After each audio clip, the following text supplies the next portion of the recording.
Infocamere è la società detta in-house delle Camere di Commercio, è la società del digitale e di innovazione. Da sempre accanto alle Camere forniamo innanzitutto tutti i servizi informatici alle Camere, però la cosa forse più importante che facciamo insieme al sistema camerale è la gestione del registro imprese.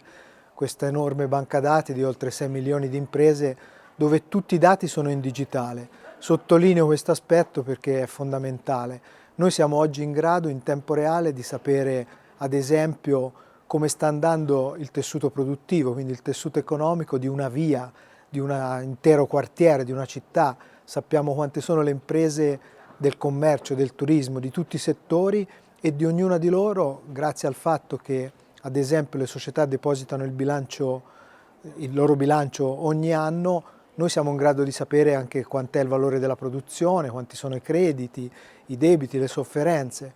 Quindi insieme alle Camere noi abbiamo la possibilità di avere tutto l'IoT dell'economia, come oggi si dice in termini di digitale e di innovazione.